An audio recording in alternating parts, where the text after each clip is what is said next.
त्याचा आदर करा. जो खरा मतदार आहे त्याला मतदान करू द्यात.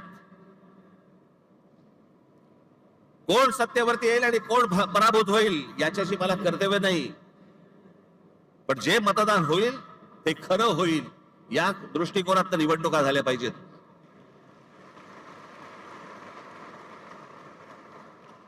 त्याच्यामुळे आता सर्व माझ्या यादी प्रमुख जे आहेत, माझे शाखाध्यक्ष आहेत, उपशाखाध्यक्ष आहेत, माझे गटाध्यक्ष आहेत, यादी प्रमुख आहेत,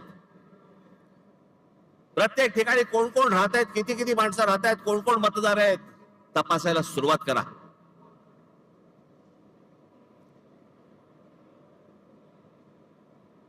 हे जे या लोकांनी शेड खाऊन ठेवलं ना, सगळ्या गोष्टी बाहेर येतील, बरोबर बाहेर येतील. येतातच आहेत, सगळेजण आणतातच आहेत.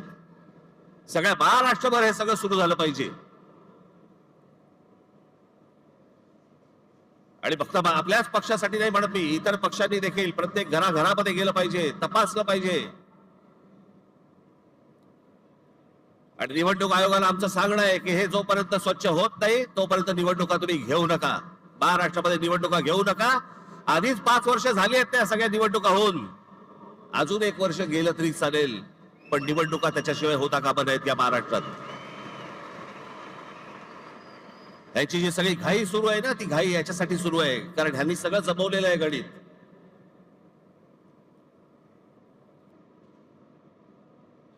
पुढे या सगळ्या गोष्टींचं पुढे कसं कसं जायचंय, कुठे कुठे जायचंय ह्याचे प्रत्येकाचे टप्पे ठरलेले आहेत, योग्य वेळी सांगणार.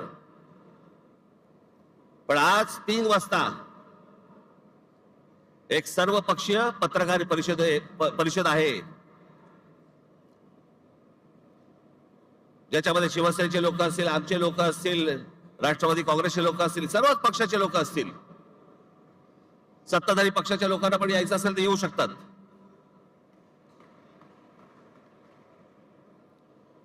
आणि पुढचा कार्यक्रम काय आहे हे आज 3 वाजता तुम्हाला सांगण्यात येईल.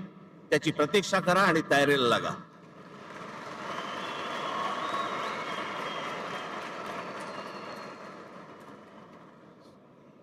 जिथे जिथे तुम्हाला शक्य होईल तिथे इथे सगळ्या गोष्टींची तयारीला लागा तुम्ही. हे तुम्हाला आज 3 वाजता तुम्हाला समजेल. ही पत्रकार परिषद होईल त्यावेळेला.